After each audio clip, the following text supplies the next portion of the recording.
Anyway, YouTube's Unseen Horrors. Heavily skeptical of this. But it's an hour, so I'm really hoping it's good or I'm going to skip it. Very few subjects have captured humanity's attention quite like space.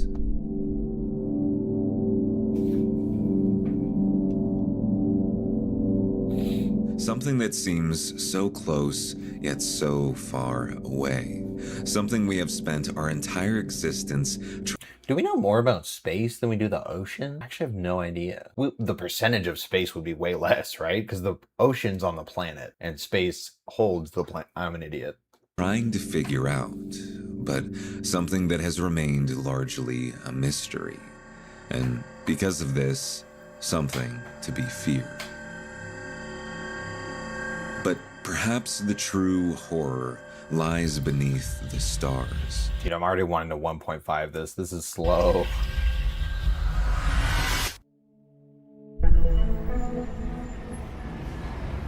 In a neighborhood in the Bronx, employees working at a video store have just clocked in for their shift.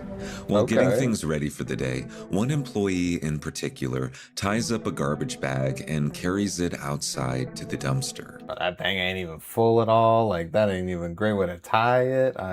As the employee approaches the dumpster, they notice something strange. Located inside the dumpster is a large garbage bag, and inside is something unspeakable. As investigators arrive at the video store and congregate around the back of the building, they cut open the garbage bag and find a young girl inside. Ew. She has been dead for at least a few days now. This beautiful little girl was treated as less than human. Her life was cruelly taken. Disturbingly enough, investigators determined that the girl died as a result of strangulation. It would also be found that she had been taken advantage of around the same time. Ew.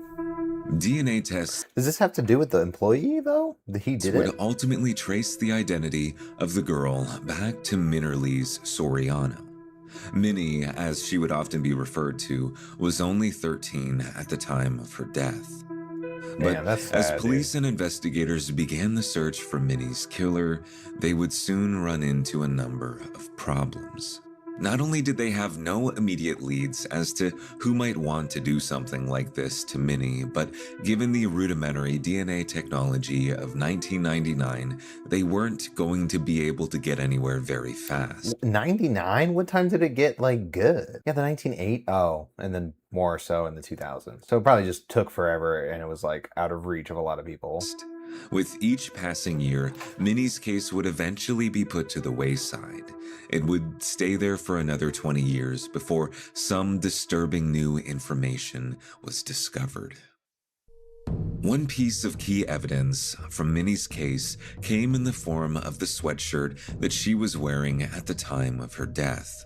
Located on it was a piece of male...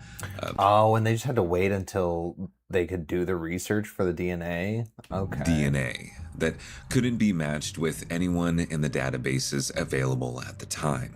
But as technology progressed... Damn, dude, that's sad for the family because they just never had it. They're just like, well, sorry, we don't know. Like, the people that are supposed to protect you, like, that would just really hurt your, like, self-esteem of security. Minnie's case would be visited once again. In 2017, an event known as the Maker Faire has just opened its doors for DIY innovators and inventors. The fair is available to the public and hosts a number of vendors and activities for individuals to visit. In what scenario hosts a number of does this guy have to be dressed up as Willy Wonka for this? Like, how did that happen? Vendors and activities for individuals to visit and take No one part else in. is in a costume. One of these in particular is a booth where individuals can walk up and look through a telescope. The group responsible for this booth is known as Jupiter Joe's Sidewalk Astronomy. The mission of the group, outside of the Maker Faire, is to bring the wonders of space. Wait, bro, what was the point of talking about the guys who work there? Is this all gonna like come full circle or something? And astronomy to children and families in the Bronx. When looking at old photographs posted by Jupiter Joes, we can see that the organization worked very closely with children in the area. This becomes all the more concerning as the events in 2021 begin to unfold. As I mentioned before, Minnie's sweatshirt had a spot of male DNA on it, and the investigators at the time weren't able to find a match in any criminal database. But 2019 saw a new form of DNA analysis known as familial DNA. This meant that investigators would now be able to use a piece of DNA and match it to family members related to the perpetrator. Oh, I didn't know you couldn't do that. I thought it always just told you like the line, like where it came from. I had no idea that was like an added perk after 1999. As such, when using this method on the DNA located on Minnie's sweatshirt, investigators were redirected to Jupiter Joe's Sidewalk Astronomy. But really quick, before we continue... Okay. Was this a sponsor? Sorry, buddy. I do have to skip it, though. Founder and name was through Joe's community. Oh, sorry. See, now I don't know where it ends. So much for sponsoring this video, and now on with the story. Okay. All right. Hi folks, Jupiter Joe here with Jupiter Joe's Sidewalk Astronomy. I'm here today in New York City at the Intrepid Museum. Pretty much my home away from home. We're here tonight for an astronomy night. I like this guy. He seems real wholesome. The man speaking in this video is Joseph Martinez, founder and namesake of Jupiter Joe's Sidewalk Astronomy. This video, in which Joe shows off some... Bro, he's not popping. I mean, that's kind of a cool concept. ...new telescope equipment, was posted to the official Jupiter Joe's YouTube channel. As of making this video, the channel only has 23 uploads and has a relatively low view count all around. I was honestly surprised. Oh, well, he stopped posting. To find it this way, given the fact that it contains uploads of a man who murdered a 13-year-old girl. Oh, not so wholesome anymore, Joseph. It's not exactly known how Joe and Minnie met one another. Yeah, what the heck? It's a 13-year-old. What the fuck? Whether it was through Joe's community astronomy projects or something entirely different. Ugh. Articles from 2021, however, tell us that following the DNA analysis, investigators linked the DNA on Minnie's sweatshirt to that of Joe's father. From there, they were able to link the 1999 murder back. Wow, dude, so he's a murderer, dude. He's a YouTuber murderer with 294 subs, but I mean, no wonder he wasn't very well liked. I mean, he is a murderer. To Joe. This case is pretty unusual in that Mr. Martinez is 49 years old. He has no criminal history.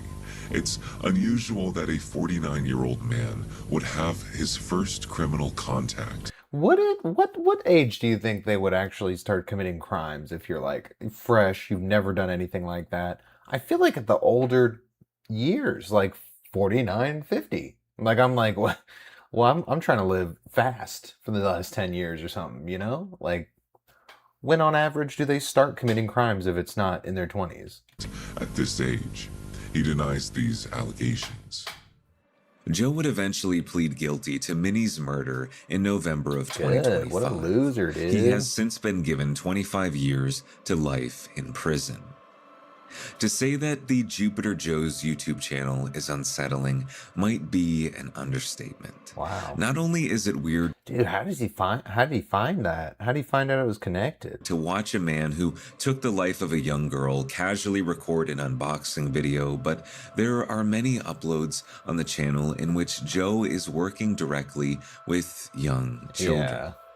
I mean, yeah, you're on the sidewalk. Like, you're going to run into literally everybody. Despite all of this, I'm glad that Minnie's family can have some sort of closure, knowing that the person responsible for their daughter's untimely death has finally been put to justice. Yeah, but how do you know her? Like, what the how'd that happen? So, as I sort of mentioned before, given the oversaturation of horror-related content on YouTube, I was really sort of surprised that there weren't more people, who have talked or made videos about Minnie's story. And it sort of got me thinking back to, like, sort of the history of my channel and, maybe some cases that weren't as popular as some of my other ones. I guess sort of obscure cases like Minnie's. And I've had the privilege over, even the past year to have my channel, grow. So okay, I'm not sure what this part is, but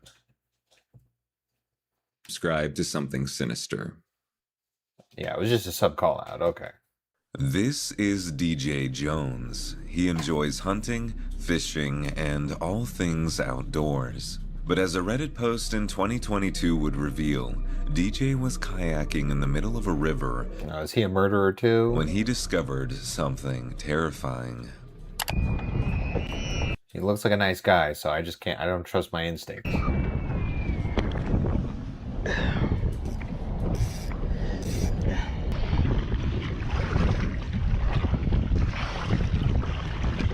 is that? Are you gonna be able to make it in the shore? You need some help? Okay. Oh my god, it's a kid. Well, your dad's back there, but I'm gonna bring you in the shore, okay? I know. Just calm down. Just calm down. Oh, is this? Do we see this video? Calm down. Just hold my hand. All right. So, nope, you can't pull right now. Just hold on a second. I need to get to my dad. Okay, but I'm gonna bring you over to land, okay? Just calm down. You're on my boat. You don't have to worry about the current taking you out. Just listen to me. What's your name? EJ, okay? So what we're gonna do right now, can you... He's doing a good job of keeping it calm. I have to figure out a way to get you up and out The situation, without not the bringing kid. all the water in, okay? I didn't call the kid an it. It was the situation I was referring to. So I think if you can hold on like that, can you do that for me? Can I get you to shore? Yeah. Okay. I really need it.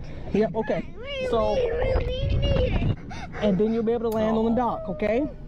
Can you do that for me? Yes. You're strong, right? Yes. Okay, all right. So I just need to be strong for a few more seconds. All right? So I'm gonna try not to hit you. So I'm just gonna back. Good thing he's not a really awkward dude that just like goes out to fish because he's so awkward, you know? He's like kind of a people person from the sounds of it. Thank goodness for that. And what's this? You just pull up to someone who's really awkward and they're like, oh, kids. Ooh. Ooh. Oh, that's my minnow bucket. There's fathead minnows in there, okay? All right, so I'm gonna try to back us up. My dad's saying. Yep, your dad's not gone. He's just on the other side of that grass over there, okay? Yeah, I know it. And I've been screaming it for a long time. I know, yep. Aw. And he was not listening. I know. All right, so I'm just Bro, the kid thinks the dad did that intentionally. That's so sad. try to do this, okay? Can you hold on, keep holding on like that? Yeah. Okay, all right, good. How old are you? I can't remember. You can't remember? Are you that old? Are you like 101? 102? I'm young, but I grow up fast. Yeah, you know, kids do grow up fast. Because I have a kid. You wanna know how old my son is? Dude, what a pro with like keeping him calm. That's so cool. He is 6. And I oh, you just told me how old I'm 6. Oh, you're 6? And I look like I'm 7. Oh, wow, that's good. That must mean you must eat all your fruit and vegetables. All right? I'm mostly like a monkey. Yeah, Because I eat a lot of bananas. a lot of bananas. That's good. Yeah, this is gonna be a long conversation. They got a long way to go back, bro. Wow. Is this just he just shows the whole video? I don't want to just like he don't cut in it. Oh, we've seen this part. I didn't know that was that kid. He's like so ungrateful for him like saving the kid's life. And then you're like, oh my god, maybe the guy actually did that on purpose. Wow. Okay, I'm on the kid's side. Hi, do you have any towels on him? His dad left him stranded out in the middle of the river. And yeah, he's saying he's feeling cold. I was just somebody that was fishing, but I want to make sure he's fine. Then we're gonna call 911. 911? Yeah, we gotta make sure you're doing okay, so you don't have hypothermia or something like that sitting there. Don't do 911. Why don't you want to call 911? Are you scared? Yes, I don't want to. Yeah, he know this old guy don't like the police because he probably do stuff wrong too. It's okay. We just gotta get you on and make sure you're getting checked out. No. I don't want 911, please. No. Do you still feel really, really cold? Yes. Okay, come on over here, bud. Yep. So he's got you a towel. Oh, right there. Where was he in the? Yeah, he was in the back. Yo, you didn't even know, bro? You're just gonna act like you didn't even know? Hey, when I came up fishing, his dad was right next to him. Yeah. Maybe 30, 40 yards west or east of the ramp there. And the current that swept him all the way out here. Oh. And his dad There's was... actually 2 people drowned here in that same spot last year.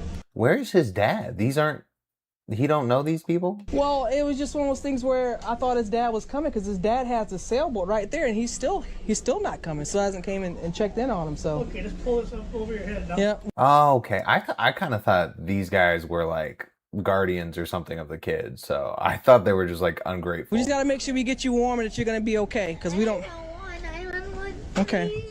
Okay. Why? We're gonna get you all fixed up here, Jack. Why would a kid say that? Why would a kid be like, no 911? Yeah. Here.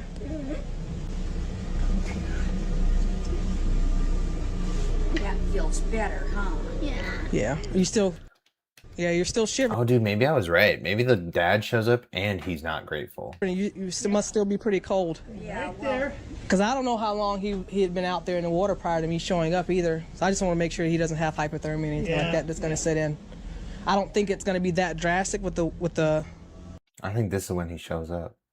They had a boat and heard him screaming, but then they went past him because the people had told him that Dad was in the water over here. So I'm like, they're going to go get him.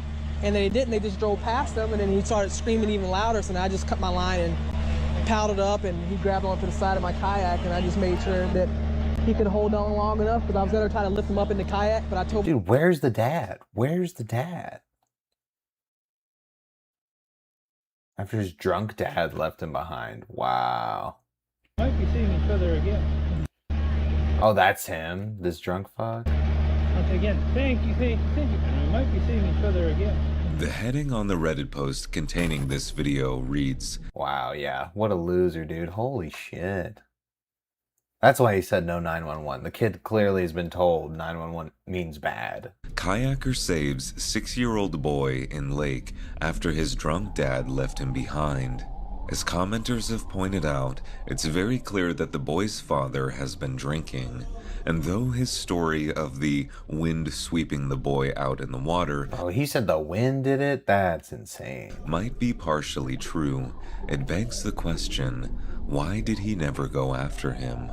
DJ leaves the boy and his father in the custody of police, and while I've seen no updates from DJ himself, I can only hope that the boy is safe Yeah, that poor kid, man. Holy shit. and being looked after by a responsible adult. That is horrible. Annie Bell Hannah was 27. Wow. Dude, I've seen like parts of that video like differently and like in little bits. So it always gets caught up. That was like the first full video I've seen of that. Years old when she went missing. On the morning of April 10th, 1952, she got up and went to work at her local Walgreens pharmacy in Syracuse, New York. She would never come back home. There aren't many photos of Annie, but we do have these two taken shortly after one another. When you put them under a minor restoration, you can see that Annie had a nice smile and bright eyes. Unfortunately, I will make no comment. little was ever found about her disappearance, and she is still missing to this day. Let's fast forward a little. Dude, that's so sad. You know how many people are probably like actively like off-grid missing? And like there's just not much, no one knows where they are, you know? Like that's so sad. There's probably so many people. There's probably way more than you'd like it to be, you know? Well, how would I Google that?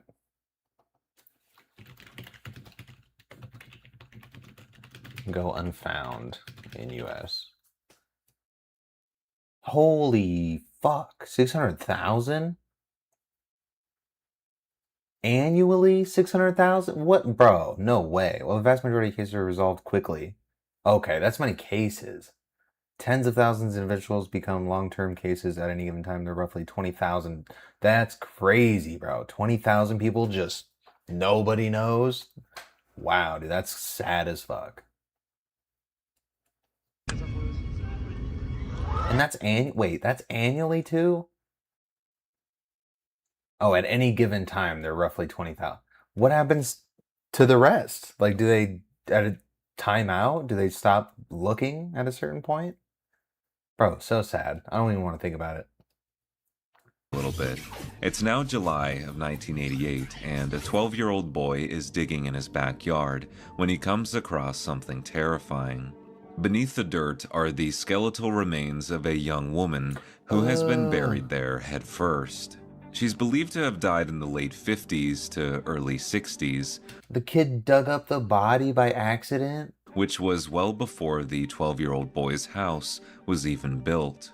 Investigators would be dispatched, and after assessing the remains, would come to the conclusion. Oh, this was probably the story of the millennia in this time period. Like, nothing crazy like this was going on. Investigators would be dispatched, and after assessing. At least going on that you knew about. We found out a whole lot later about a lot of shit. The remains would come to the conclusion that the cause of death was homicide, despite the fact that the woman's body exhibited no signs of trauma. This was due to the suspicious nature of her death, and she was most likely a teenager when she died. Unfortunately, the true identity of the deceased woman has never been determined. She has been nicknamed Irondequoit Jane Doe after the town where she was discovered. You may not be familiar with this case, but you have likely seen some of the facial reconstructions made in the 80s by William Rodriguez. These show a pale yes, I have definitely seen that before, but I don't know why it's so creepy. Uncanny figure whose teeth are exposed and eyes are wide. The reconstruction was done with clay and features a wig on top. This next reconstruction was done with pencils and shows a similar yet different take on what Irondequoit Jane police sketches are so scary, dude. Could have looked like.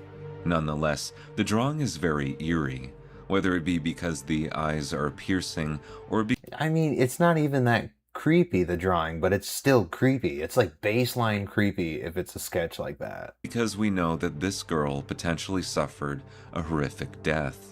Most recently, this version was created by the National Center for Missing and Exploited Children.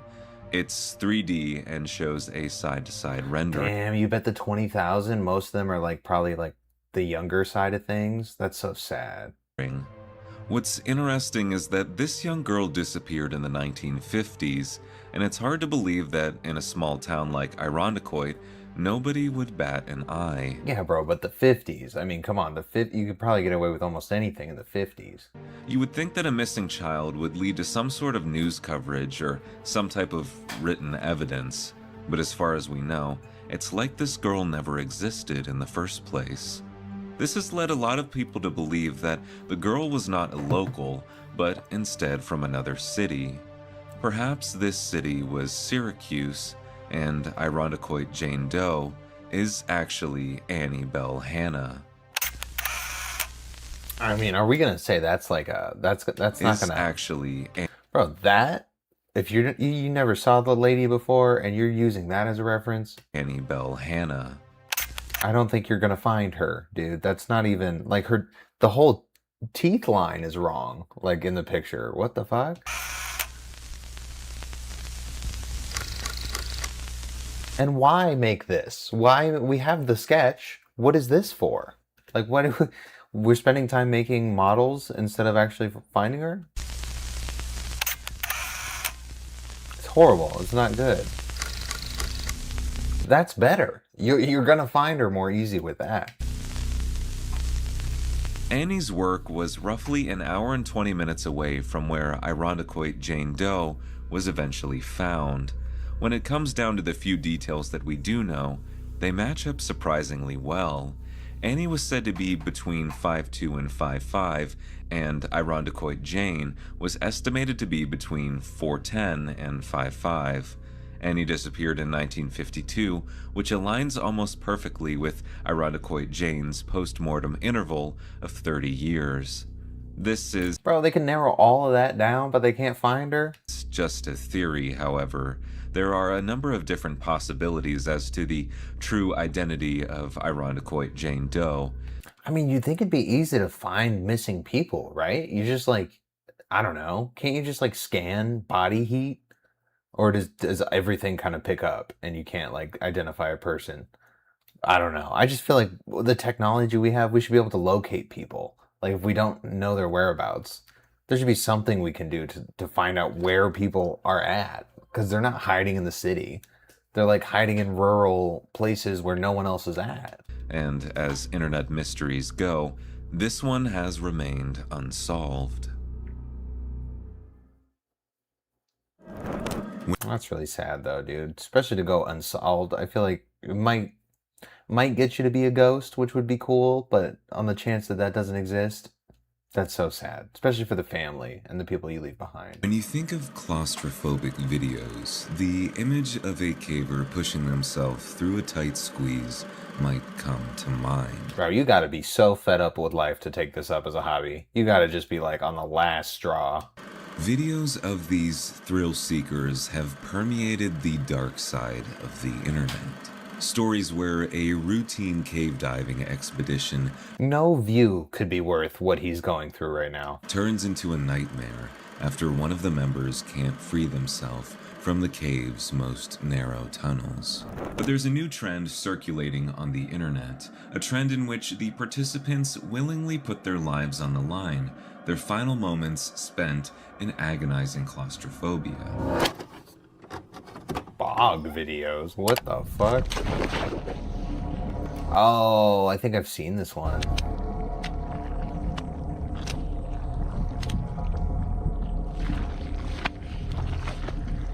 Ah, dude, he like legit died.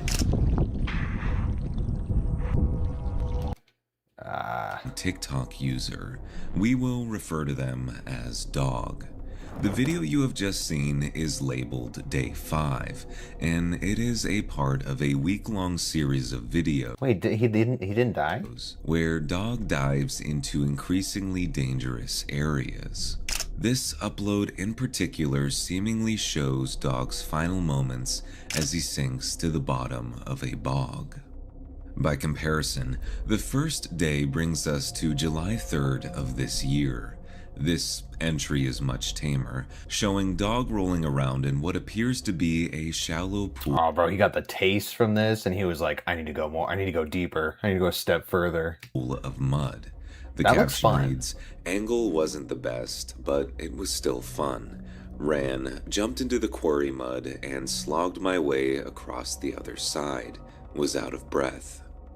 Immediately, Wow. users watching the video were confused as to why Dog, or anyone else for that matter, would want to partake in such a strange activity. But it only gets worse from here. In fact, it might have been Dog's infatuation with the mud that led to his death. Of course it did. While some, including myself, may not understand it, a lot of people view this activity as something fun and innocent. No, that would be fun, dude. That so would be fun, especially the first video he did.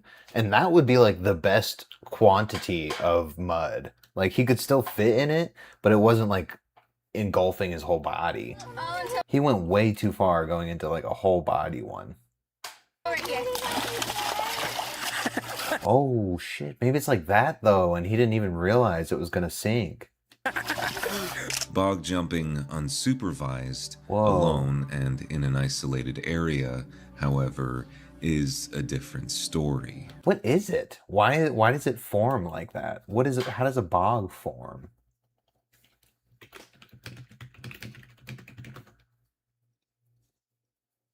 Plant debris accumulates in a waterlogged, low oxygen environment. Without oxygen, dead plants like moss cannot fully decay. Instead, they build up into dense, spongy, acidic layers of soil. Oh, bro, I never knew that. Yeah, and then it forms thick. Oh, gotcha. So it could be like really, really deep and you have no idea. That's kind of insane. Now, before we get any further, I just want to address what exactly is a bog and why it might have been more potentially dangerous than some of the other jumps that Dog was doing at the time. A bog is a wetland that has a lot of dead plants in it. Over time, these piles of dead plants pile beneath the water and become what is referred to as peat. Peat is a material that was exactly what I just Googled. I mean, we got that part. And as Dog says, he I want a very long ride to get to this new bog. It has tons of various peat mud holes. I mainly want to discover it for myself, so the video is pretty short. Also, the deer flies were horrid. Ugh, I likely won't be doing videoing any bog videos. My brain. I likely won't be videoing any bog videos as I prefer the quarries. He likely won't be visiting the area for long. Infamous Day 5 video. Dog jumps feet first into the bog. As he bounces up and down, his arms eventually are pinned underneath the surface. The shadow of his tripod is captured in the sunlight. Dude, he legit just straight died in there? Revealing that Dog is out here completely alone, with no one to help him or pull him out of this perilous situation. As the video comes to an end, Dog has been completely taken under the surface. The caption reads, "It's been a while since I've been to this location. Stepping on the plank and sniffing the overwhelming odors Ugh, dude, this guy's gotten onto something, only to step into the bog to struggle and be gulped up alive and whole." Wait, what? of the bog gases had made Made me loopy, only to step into the bog to struggle and be gulped up alive and whole. How does he say that after? me loose and whole.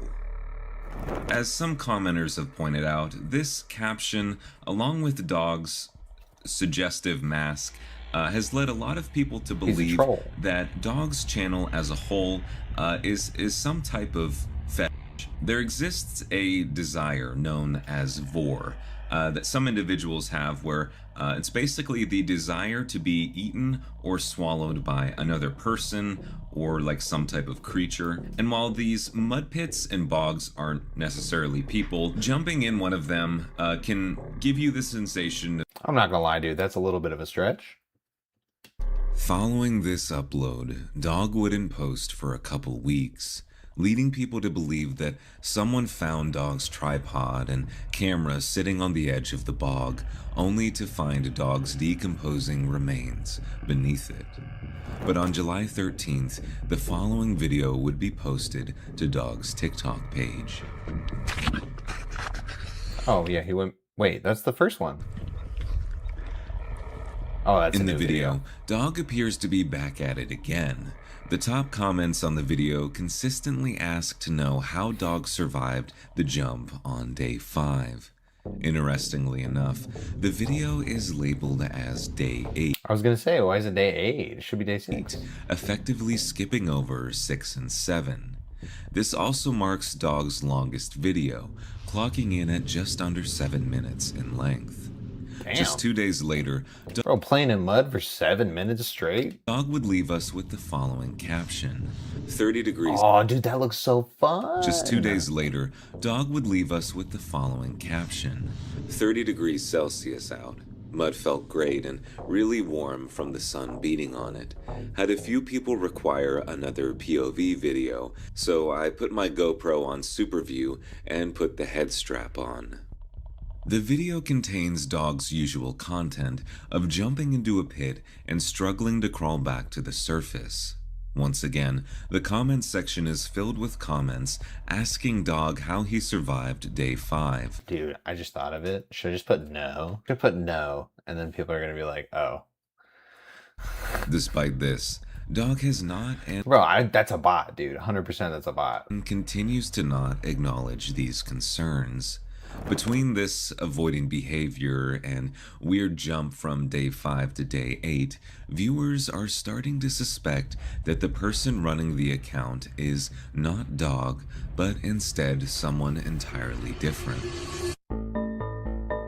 In the following days, investigators uncovered this screenshot from Dog's Wait, what? Why are they investigating TikTok? TikTok page. While unassuming enough at first, the screenshot shows an additional video that no longer exists on Dog's page. This image of a danger sign being sucked into the bog is labeled as Day 6. But why is the video no longer on Dog's page, and how could he have possibly survived Day 5? The answer might be because he didn't. After Well, I feel like that's more outlandish than him doing. I mean, come on, bro. What? scouring the Someone took over his account and wanted to continue the legacy, so they kept bog jumping. internet for any additional details regarding Dog and his well-being, internet investigators found little to nothing. No name of the man behind Dude, why is every video that I've clicked on today like actually got like this was so serious in the beginning and then it took like the silliest little turn? Why does that the happen? mask, or no direct location of the bog seen in the video, but perhaps a little piece of evidence. This screenshot of a deleted Day 6 might support the theory that the same person running the Dog TikTok account is just reposting jump videos filmed prior to Day 5 as a means of covering up the fact that Dog never made it out alive. As some commenters have pointed out, the most recent upload on Dog's TikTok page might have a Dude, do people really just do that shit? Just like repost it and change the day like that? Who's now gone or on a stream or a stranger wholly who simply stumbled upon his camera that day or somehow? I don't know about that, dude. originally been posted on That'd be even more unlikely that someone grabbed his camera, saw that he died in the video, and then uploaded that video on his account. Instagram somewhere, furthering the theory that these are not new and recently recorded videos. After doing some image back searching, however, I found something that might aid in the investigation.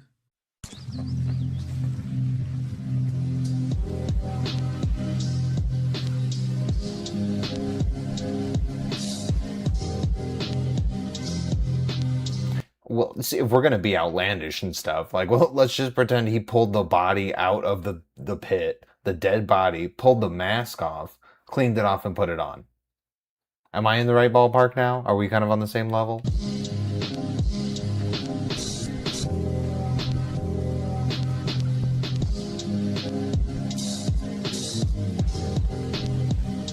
Okay, what am I watching? This is just another vlog of him hiking?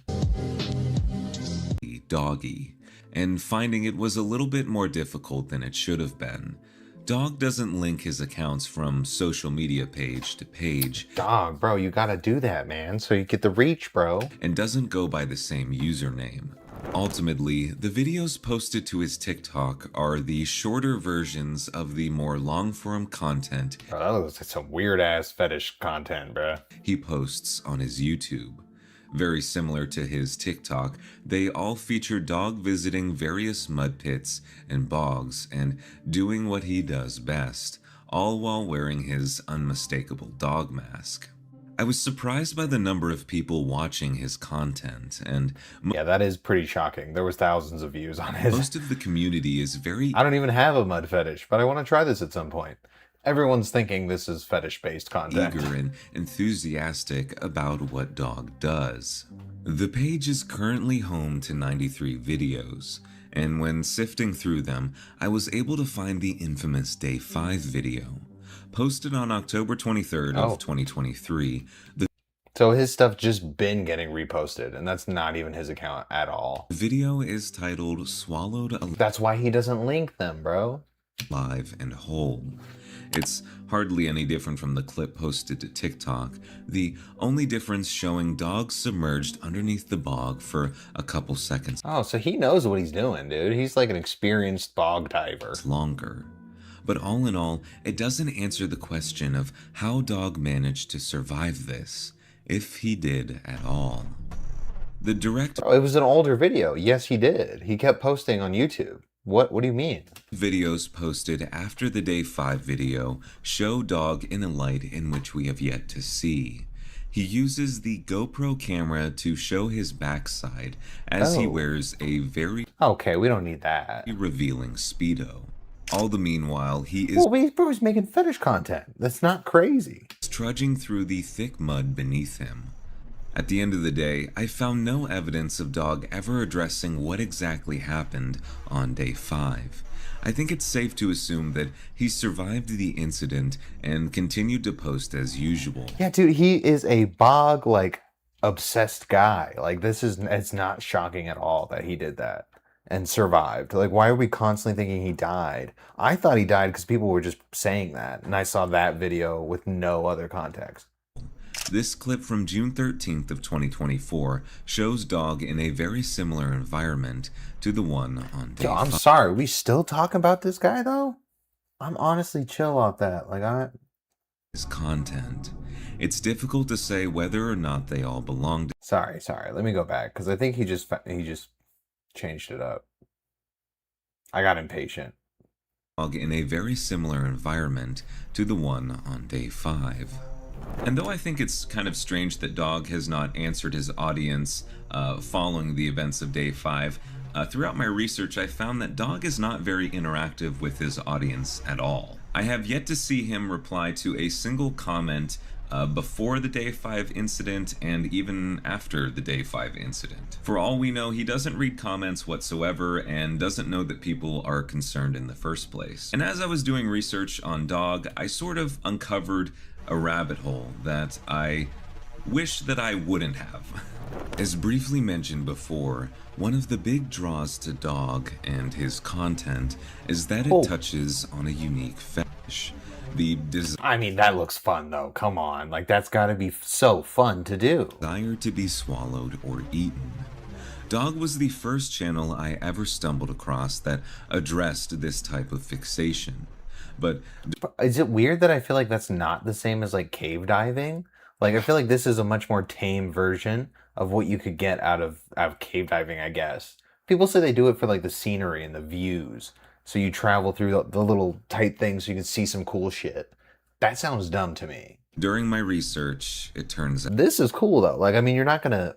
Well, you could die, but I think you could find a way to be pretty safe with it. Like, have a safety mechanism you can pull on if you get stuck. he is not the only one making this type of content. And there are creators even larger than he is, consistently filming themselves bog jumping and putting their lives at risk. Videos of people jumping into a bog are not as uncommon as you'd think. Just like the aforementioned cave divers. But are there cases of them getting stuck? I mean, obviously this is a type of content. To continue diving, this operating today is perhaps the most famous bog jumper operating today. Oh. This Ooh, that one's real liquidy, though. I feel like you're not going to get stuck in that one. individual goes by the name Bog Ghoul. He is a content creator with accounts on TikTok and YouTube. But he got less subs than the other guy. The videos feature a heavier set man in a rubber skull mask. As you might have guessed, his videos show him diving into various bogs. Much like Dog, he wears a mask and operates completely on his own. But while researching Bog Ghoul and his jumps, I came across something quite disturbing. There are a number of TikTok accounts archiving and reposting Bog Ghoul and his content. Right, because they don't want to go find a bog and jump into it. I mean, well... It's difficult to say whether or not they all belong to him, but nonetheless, they feature some videos that are not included on other pages. One including a video where a man engages in a sexual activity about him. Nothing graphic is shown, but I think it hammers home the point that a certain percentage of people... Bro, if you're wearing a mask doing these, like, it's fetish content. 100%. Like, that we said that 5 minutes ago. Why are we still... I mean, you're just finding out about the niche. So... Somewhere in the dark corners of YouTube is a channel known... Okay. Yeah, we're past that part now, dude. Oh, man. That was a little bit lengthy, I feel like, on that segment. as Little Miss Kit. The channel, which was created in 2007, features Kit as she goes on adventures with her friends and makes various YouTube skits. We've lost the car. You do know this, we've lost the car. No, it could be anywhere. I mean, let's walk down here. Maybe it's down here. No, it's not over there. Wait, this is a skit? We've lost the car. Can't see it anywhere.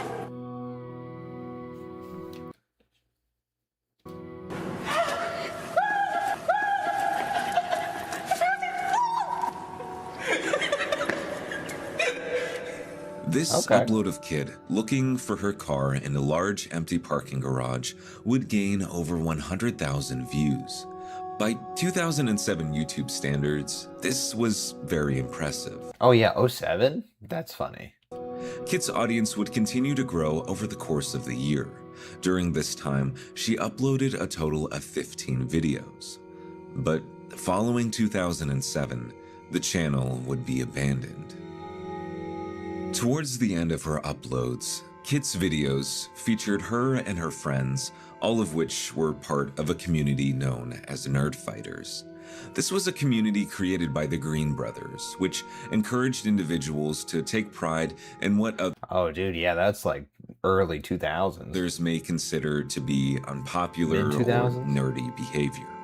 Unfortunately, this was part of the reason why Kit had become so popular. Her audience, with some exceptions, was full of individuals watching Kit's videos with the intent of making fun of her. If it wasn't for her nerdy interests, it was because of her physical appearance. Yeah, dude, internet people are mean. Nowadays, the comment section has been removed on all of Kit's uploads. But I can only imagine what anonymous users back in 2007 were saying about her. Regardless, Kit would keep uploading throughout the duration of 2007. One of her videos was even in response to a viewer who was looking for advice regarding bullying. It's true that you should be very careful what you say to people, not so much because the words themselves have a lot of power, but it's more the kind of the thoughts and feelings and the images that it kind of brings in your minds. They have the more the power. Yeah, I think that's bad when you're like don't have anyone around you that can bounce off like better ideas. Like you're kind of just in your own echo chamber of like depression. Upload stood out, as the rest of Kit's videos were very lighthearted. It was one of the few times where we got to see the serious, genuine side of Kit. But unfortunately, it would only increase the number of trolls visiting her channel. Kit would upload her final video to Little Miss Kit in January of 2008. The video itself was a music mashup with footage of a hamster. Bro, that's like a noose though. Edited to make it look like the hamster was dancing to the music. Very on brand for the time. But after this upload, the Little Miss Kit channel came to a standstill. And naturally, Kit's viewers started to wonder what happened to her. It was around this time when rumors started floating around online that the countless negative comments under each of Kit's videos had finally gotten to her. Perhaps she quit the channel entirely, or... Bro, I mean, it was 18 years ago. Like, and she's not going to decide then. Like, I feel like at that point, she probably wasn't making, like, money on YouTube. She wasn't making long content. So it's not like she would be, like, have a reason to keep doing it. Especially if people are just being dicks. Maybe something worse happened. Bro, every video has been maybe. Like, I'm so annoyed with that. True nature. Just show me something scary or don't post it. Like, I'd stop with the maybe. The nature of Kit's disappearance would be revealed later that year. As internet investigators began searching for the missing YouTuber, they came across another channel. One that was home to Kit's actual final upload. What the fuck? That's creepy. Yo, don't tell me she... Hold up. She don't do nothing crazy, right? He wouldn't show that. That wouldn't even make sense.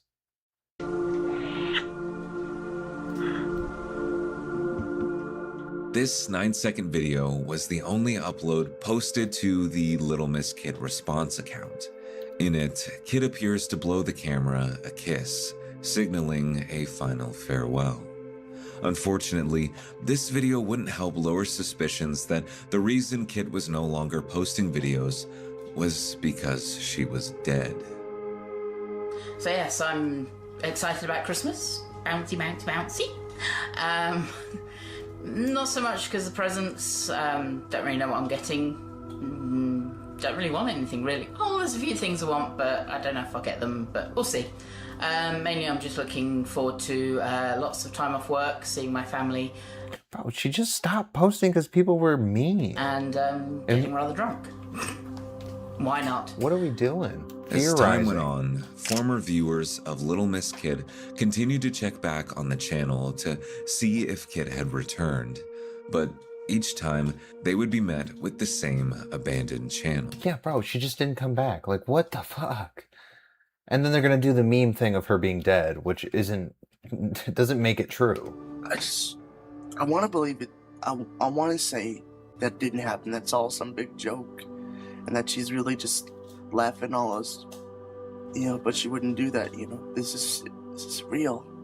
She's really gone. Was he just some like too attached fan, or is that like family? I know you can't see this because you're at peace now. And okay, I don't know if this is just like everyone's just pretending that she's dead. Miss Kid, we don't normally use YouTube, so we are using our late daughter's site for the last time to send this message to you. Thank you for all the messages following the death of our daughter. Oh, she actually did die? Now I feel really terrible about saying all that. It's a nerd fighter community. Individuals who spoke to Kid on a regular... Oh, bro, I thought that was like a stranger, like using her death for clout. And I was like, I'm not going to watch that. I didn't know that was like real, dude. I should not have skipped around. That was so bad. Okay. We don't normally use YouTube. Oh, that's so sad.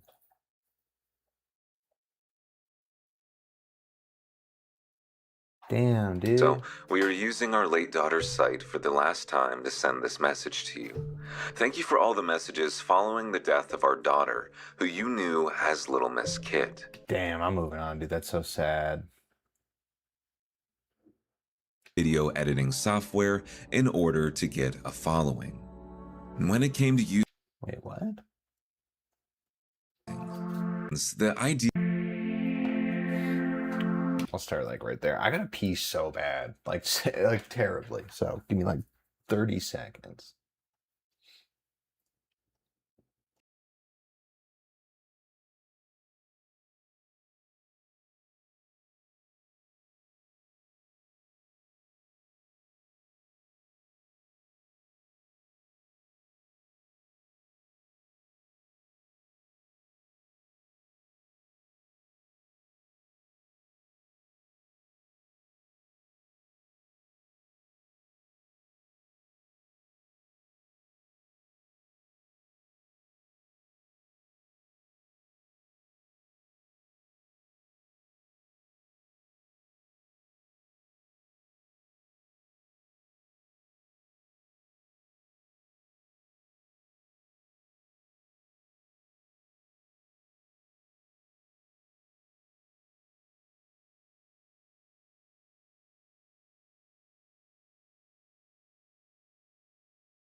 Okay. I did that yesterday and I left it on mute. And then I was like playing a frustrating game and I'm just screaming on mute. It's kind of funny, but it did waste like an hour. So it was not that funny after. Anyway, let's finish this video. Dude, this one's so long, bro. I haven't done this long of a video really, but I'm hoping it'll be okay. It's lengthy, bro. 2000s, the idea of a seemingly average person like Kid blowing up and gaining followers was a completely new thing. When YouTube entered the picture in 2005, it opened the floodgates for content creators. Suddenly, anyone had the opportunity to go viral overnight.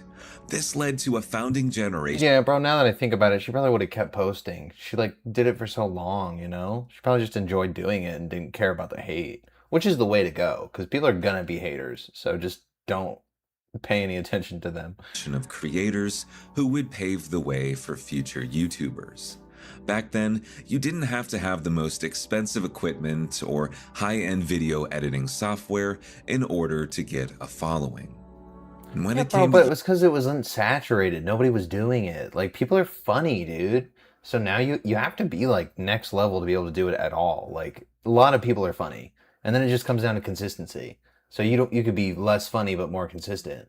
And, you know, it's escapism. So a second people need you to be, like, you know, kill an hour, you should be there for them to do that. That's literally, like, the only purpose. Users like Hannah Minx, many fell in love with her for her bubbly personality.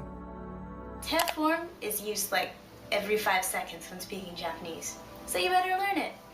Terraform song's great for beginning Japanese students in remembering how to conjugate verbs into the tense. Dude, this is so, like, pre-2010. This is, like, 2008 type shit. So, the lyrics of the song are utsurute, so verbs ending in ut. Okay, well, why are we watching this, though? I get it. I get she makes content, and she's an older YouTuber. It's about the nuances of Japanese culture and anime. But nice. When visiting Hannah's channel today, it sits completely abandoned. She deleted all the videos, though, too? Unlike the other channels we've covered so far, all of the videos on the Hannah Minx channel have been taken down completely. Why? There's no definitive first upload or final upload. It's completely empty. That's According to references online, the channel was once home to privatized is different, I feel like. An estimated 126 uploads. These videos now only exist through the Internet Archive and through re-uploads from various fans of Hannah's content. Yeah. Unbeknownst to fans at the time, Hannah's final upload would be posted to her channel sometime in 2013. Oh, don't tell me this guy killed her. Don't tell me. This was an upload like the rest, not a goodbye or anything to indicate what was to come. Ew, and a shirt that says Cleveland Steamers? Is that still a thing? Don't we all know what that implies? It was also around this time when viewers began to speculate that Hannah had been kidnapped or died. Even some of Hannah's friends on YouTube were confused by her sudden disappearance. Onision, who Hannah had collaborated with on multiple occasions. Dude, what happened to that guy? What? Yeah, I know he got canceled, but what is he alive? Posted a video in April of 2014 stating that despite his efforts to reach out to Hannah, she had gone completely silent. It wouldn't be until 2021 when all of Hannah's uploads on her channel began disappearing. With the help of users on Reddit, a definitive timeline was created to aid in the investigation. This timeline found that Hannah's final upload to YouTube, as well as her final Facebook post and final tweet, all took place on October 13th of 2013. During this time, she was attending New York Comic-Con.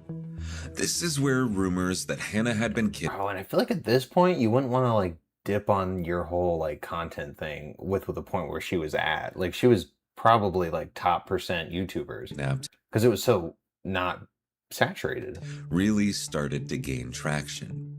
Here was a young, attractive woman who had gained an online following in a setting that she was not totally familiar with. With not a lot to go off of, investigators began searching Hannah's real name on various different obituary sites. This attempt was ultimately unsuccessful in finding a match. And with that, the investigation... Bro, the death doesn't make sense, though. Like, to privatize, I feel like you knew something was going on, either faking your death or kidnapped. Went cold. But then came a revelation. This photograph of Hannah would soon begin circulating. The man standing next to her in the picture was someone Hannah's fans didn't recognize. The picture would eventually be addressed by one of Hannah's close friends, a YouTuber named Victor. So she's married, yeah, big news. So congratulations to her. I don't know many details. A lot of people have been like asking about her, but Oh, see, yeah, maybe she got married and then kind of wanted to distance herself from all the attention and stuff. obviously, like, she's a grown woman. Obviously, she doesn't want to make videos anymore. That's fine. So good for her anyway. Most importantly, she's happy, and that's great. According to Victor, the man in the photograph standing next to Hannah is her husband. Initially, many people thought that it was strange that Hannah had never brought up a relationship on her channel. After all, on top of her Japanese if you don't want to do that, that's not weird. themed videos, Hannah was a vlogger. She actively brought people along with her through her day-to-day life. But unfortunately, this is all a byproduct of being an online creator. Sometimes, as an audience member, you think that you know the person on the other side of the screen, when in reality, they're just another stranger. Following the news that Hannah had gotten married, there were supposedly a number of photos circulating on Facebook showing that she was pregnant. I personally have not been able to verify. I think that makes the most sense, dude. She like had a family, like moved on. It's just like the YouTube thing was in the past. Any of these claims. To this day, no one exactly knows why Hannah chose to leave her channel as abruptly as she did. It's widely accepted that she did in fact get married, possibly had a child, and then decided that she didn't want to do YouTube anymore. Yeah, that makes the most sense. After all, many of the comments on her videos were from men making inappropriate remarks about her appearance. I can't imagine. Ooh, yeah, I feel like usually women do get more of a negative, like, male response if they're like a big account. That's something you'd want to. Oh, dude, I just spoiled that. We saw this video right here. We saw that whole rabbit hole. Damn. Surround yourself with when trying to settle down and raise a family. Regardless, I hope Hannah is happy wherever she is today. And it's hard to say for certain exactly. I don't know, dude. I think it's just not for some people, you know, especially like getting into it back then. I feel like you didn't do it knowing you'd gain a following and then what that would mean in your life. So maybe that just was like, she was not about that. Like it was more about making videos privately, posting it, and then that's, you know, your side of the internet. But it doesn't like cross into your reality. So I totally get that. But no, we saw this whole video and I posted a video on it, so I'm not going to watch it all over again. The Grand Canyon is an attraction that offers tourists the opportunity to see truly breathtaking views. But according to the Arizona Republic, between 12 and 17 people die there each year. And dude, one person every month dies at the Grand Canyon. The odds of dying from falling off the rim in the Grand Canyon are 1 in 1.8 million visitors. Wow. So that just happens, bro? 1 in almost 2 million just jump? While these odds are slim, they are never exactly zero. The following video was posted to Reddit 3 years ago by user LumiLenny. Falls off the Grand Canyon while trying to get a better view. That's insane, bro. 2. The heading reads, yo, what are you jumping off? That's just, okay, well, that's on you, dude. That's just your fault. Guy falls 100 feet off the Grand Canyon while trying to get a better view. Nah, he's just trying to die, bro. What the fuck? Just come back, man. Just come back. Oh, yeah, I'll come back something. Oh, this is. He always sounds drunk, though, too. It is, but. Hey, no native cries, girl. Oh, He's drunk. Is he okay? Wait.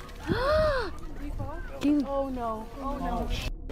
No, don't look. Oh my god. Nah, he's gone, bro. That's so far. Oh my gosh. Oh my gosh. Oh my gosh. Oh, I don't think we should show that. Okay. Holy shit, dude. You should have blurred that. Oh my god. Bro, that's just sad. Okay. Abrupt end. Okay, it was a stunt.